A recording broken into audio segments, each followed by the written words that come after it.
আরজিকর কাণ্ডে মহিলাদের রাত দখল আন্দোলনে বিরোধীদের চক্রান্তের অভিযোগ তুলে সুর চড়ালেন মালদা জেলা মহিলা তৃণমূলের সভানেত্রী সাগরিকা সরকার।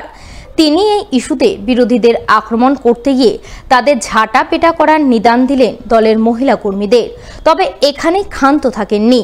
তিনি তার বিস্ফোরক বক্তব্যে বিজেপির সমালোচনা করতে গিয়ে দেশের প্রধানমন্ত্রীকে অসুর বলে কুৎসিত কটাক্ষ করেন। আমাদের দিদির নামে যারা কুৎসা রটাবে, যারা অপপ্রচার করবে, আমার মহিলাদেরকে আমি বলবো এরপরে কোমরে কাপড় বেঁধে ঝাঁটা হাতে নিয়ে কংগ্রেস সিপিএম বিজেপিকে আপনারা তুলনা করবেন। বিজেপি পশ্চিমবাংলাকে দখল করার জন্য একই তাণ্ডব চালাচ্ছে। আমাদের কাছে অসুরকে, আমাদের কাছে অসুর নরেন্দ্র মোদী। উল্লেখ্য, আরজিকর কাণ্ডে রাজ্যের সাধারণ মানুষ পথে নেমেছেন। দিকে দিকে চলছে প্রতিবাদ আন্দোলন। প্রতিবাদে সোচ্চার হয়েছেন বিভিন্ন বিরোধী রাজনৈতিক দল। এই পরিস্থিতিতে রাজ্য মহিলা তৃণমূল নেতৃত্বের নির্দেশে রবিবার মালদার হরিশ্চন্দ্রপুর ২ নম্বর ব্লকের সংগঠন সমিতির হলে মুখোমুখি আমরা নামে জেলা মহিলা তৃণমূলের এক কর্মসূচি অনুষ্ঠিত হয়। সেই কর্মসূচিতে হাজির ছিলেন রাজ্যের মন্ত্রী তাজমুল হোসেন, জেলা তৃণমূলের চেয়ারম্যান সমর মুখার্জি, জেলা মহিলা তৃণমূলের সভানেত্রী সাগরিকা সরকার সহ আরও অনেকেই। সেখানে বক্তব্য রাখতে গিয়ে আরজিকর প্রসঙ্গে একের পর এক বিস্ফোরক বক্তব্য রাখেন জেলা মহিলা তৃণমূলের সভানেত্রী।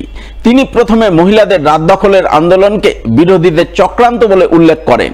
এরপর সেই চক্রান্ত ভেস্তে দিতে বিরোধী সিপিএম বিজেপিকে বয়কট করার আহ্বান জানান এবং বিরোধীদের ঝাঁটাপেটা করার নিদান দেন দলের মহিলা কর্মীদের।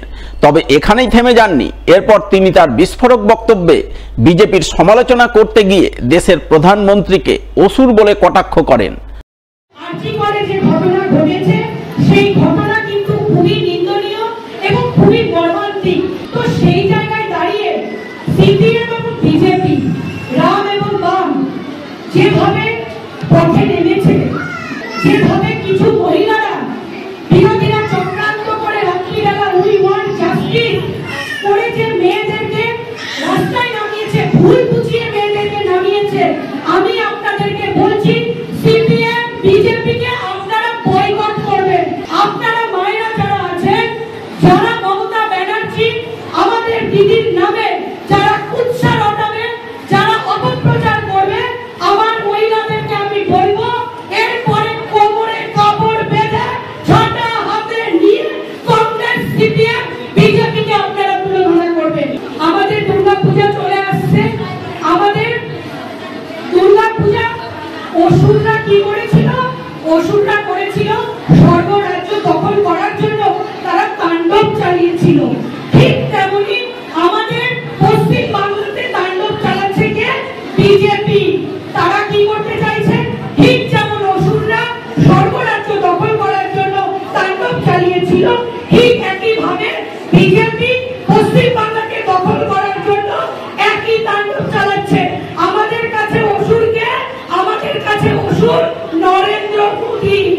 আমাদের কাছে অসুরকে নরেন্দ্র মোদী।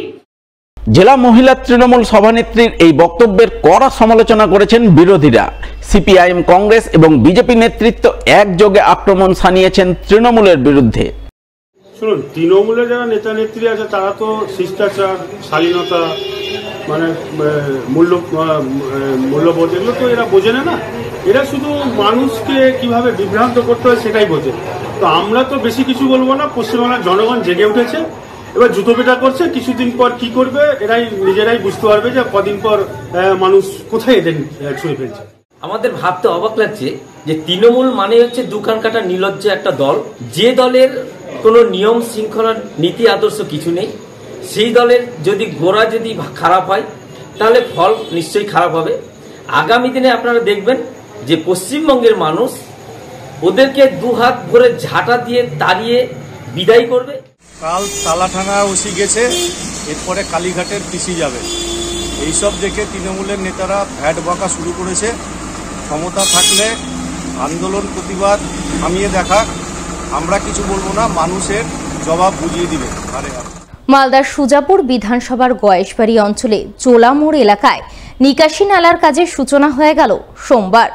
ফিতে কেটে আনুষ্ঠানিক সূচনা করলেন সুজাপুরের বিধায়ক আব্দুল গনি। তিনি জানান, সুজাপুর বিধানসভার বিভিন্ন এলাকায় 11টি উন্নয়নমূলক কাজের জন্য উত্তরবঙ্গ উন্নয়ন দপ্তর থেকে প্রায় 3 কোটি টাকা বরাদ্দ হয়েছিল। তার মধ্যে 10টি কাজ ইতিমধ্যে শেষ হয়েছে।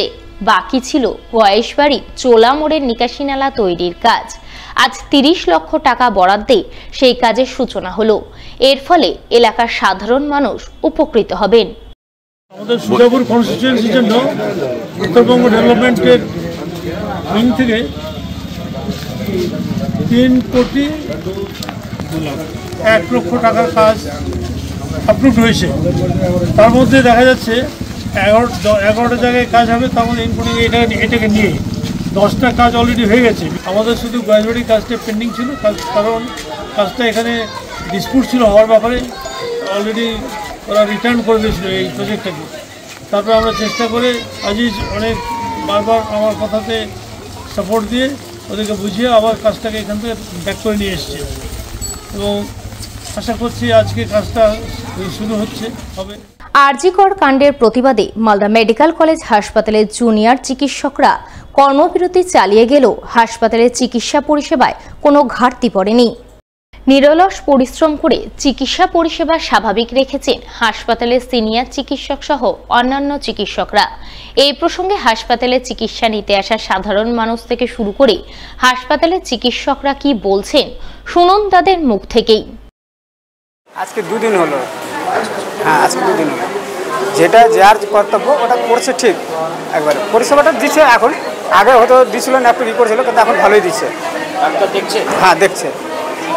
ডাক্তার চিকিৎসা করছে? হ্যাঁ, চিকিৎসা করেছে স্যার। হ্যাঁ, পরিষেবা পাচ্ছেন? হ্যাঁ, পাচ্ছি স্যার। কোনো সমস্যা হচ্ছে না, ওরকম কোনো সমস্যা নেই। এখন টাইমে ডাক্তাররা দেখছে? হ্যাঁ, দেখছে। যেটা যা লাগছে দিচ্ছে, সবই দিচ্ছে স্যার। হ্যাঁ, আমাদের এখানে পরিষেবা তো ঠিক মতোই চলছে।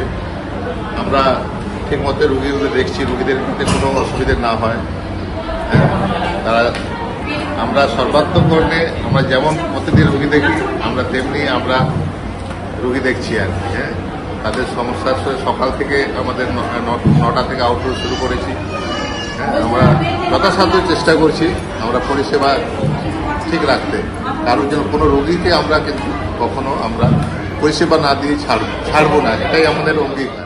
পরিষেবা ঠিকই চলছে এবং আমাদের সিনিয়র ডাক্তারদের দিয়ে আমরা পরিষেবা চালিয়ে রেখেছি এবং আমাদের এখানে ইমার্জেন্সিও চলছে, ওপিডি, ওটি, ল্যাব সার্ভিস, ইনভেস্টিগেশন সবই হচ্ছে এবং আমাদের বিভিন্ন বিভাগ থেকে ডাক্তারদের আমরা একসাথে মোবিলাইজ করে আলাদা করে রস্টার বানিয়ে এখানে কাজ চালাচ্ছি। আমাদের প্রতিদিন ওপিডি খোলা আছে, ওপিডি সফলভাবে চলেছে এবং ওপিডিতে যে গড়ের যে রুগী আসেন সে সংখ্যা থেকে যাচ্ছে। গতকালই এসেছিল আমাদের 888, 2888 সংখ্যা হয়েছে এবং গত তার আগের দিন 3000 অবধি উঠেছে এবং আমাদের গড়ে যে অ্যাভারেজ পেশেন্ট আসে 700-র মতো তারা আসছেন। আমাদের ওটিও হয়েছে, ওটি সংখ্যাও গতকালও হয়েছে, পরশুদিন হয়েছে। গড়ে ওই 10 থেকে 12টা হচ্ছে, সব মিলিয়ে ওটিগুলো টোটাল ওটি হচ্ছে আমাদের এবং ইনক্লুডিং প্ল্যান্ড ওটিও কিছু হচ্ছে। আমরা সবই এখন পর্যন্ত চালাচ্ছি, সবই চেষ্টা করছি, সব পরিষেবাকে আমরা যথাযথভাবে দেওয়ার চেষ্টা করছি এবং দিচ্ছি। সিনিয়র ডাক্তাররা সবাই মিলে কাজ করে এটাও করছেন। সোমবার বিশ্বনবীর জন্মদিন উপলক্ষে এক রক্তদান শিবির হয়ে গেল পুরাতন মালদা পৌরসভার চালিশাপাড়া এলাকায়। স্থানীয় চালিশাপাড়া ইসলামিক যুবকবৃন্দের পক্ষ থেকে এদিন এই রক্তদান শিবির আয়োজন করা হয়। শিবিরে মহিলা পুরুষ সকলেই রক্তদান করেন। এদিনের এই রক্তদান শিবিরে উপস্থিত ছিলেন পুরাতন মালদা পৌরসভার চেয়ারম্যান কার্তিক ঘোষ, প্রাক্তন বিধায়ক ভূপেন্দ্রনাথ হালদার, কাউন্সিলর মাজিকুল ইসলাম, শত্রুঘ্ন সিনহা বর্মা সহ আরো অনেকেই। আমরা চালিশাপাড়া ইসলামিক যুব সমিতির উদ্যোগে রক্তদান শিবির আয়োজন করেছি আর মোহনপুর হসপিটালে আমরা রক্তদান ব্যবস্থা করেছি। উদ্দেশ্য যে আমাদের রক্ত প্রয়োজন হয়েছে মালদা মেডিকেল কলেজ থেকে আমরা আলোচনা করেছিলাম যে রক্তদান মহাদান মানুষের জীবন বাঁধে। এই জন্য আমরা বার্তা হলো আমরা সবাই একত্রিতভাবে বসবাস করবো, সকল নাগরিক আর শান্তিভাবে বসবাস করবো, বসবাস করি এটা আমার